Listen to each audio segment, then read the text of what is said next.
Hi, it's Marcy from the Region of Waterloo Library. In this video, I'm going to show you some of the things that you can make if you picked up a salt dough kit from one of our branches. When you bring your kit home and have a look inside, here are some of the things that you will see. You'll have some flour, you'll have some salt, you'll have a piece of straw, a barbecue skewer, and some toothpicks. These are tools we're going to use to make some patterns in the dough. And a length of cord in case you want to make your dough into jewelry or a hanging ornament. So what is salt dough? It's kind of like Play-Doh, except that it dries out and then hardens. And afterwards, if you have some paint, you might want to paint it or just leave it natural. So these are the things in your kit, but you'll need some things from home as well. You'll need a spoon and a mixing bowl,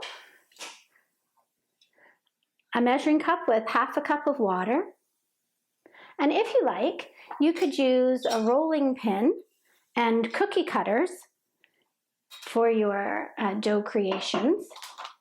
You can let your dough dry naturally, or you can use a baking tray and some parchment paper, and with the help of an adult, you could bake your clay slowly in an oven at a low temperature. Are you ready to get started? We're going to begin by putting the salt and flour into the mixing bowl and stirring well. So mix your half cup of salt and 1 cup of flour together, and then slowly add your water, a little bit at a time. You'll notice that things are starting to form into little clumps. Keep adding and stirring.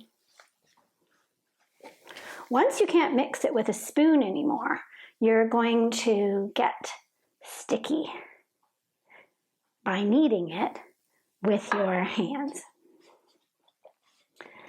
What does that mean? It means just turning it over, trying to gather up all those little bits, pressing and turning and pressing and turning until you have a ball of dough. If you have a rolling pin or a glass, you can flatten out your dough and use the cookie cutters to cut some ornaments and creations.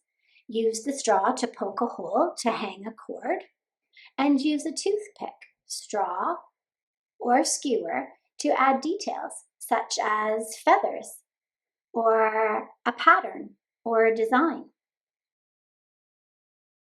You might want to try pressing other items into your dough, such as shells or interesting leaves. If you want to make beads, roll small balls with the dough and use the skewer to poke a hole big enough for the lacing cord. You can make beads of different sizes. Just make sure the hole is big enough. You could make a pot using a flat piece and a long rope. Just twist the rope round and pinch it together to secure. You could also make a pinch pot by pushing your thumbs into the dough and shaping a shape that you like. You could also make figures with your salt dough. Here's a cat. I'm using the skewer to create details such as the eyes and the ears.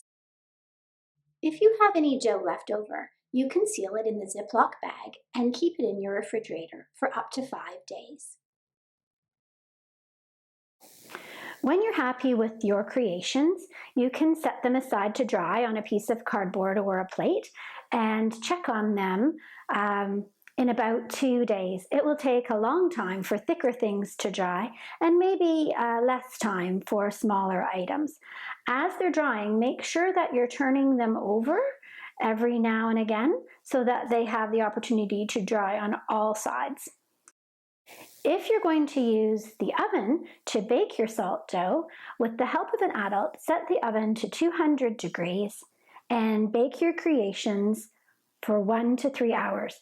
Be sure to check carefully. Some things are thin and will be done sooner than some of the thicker things.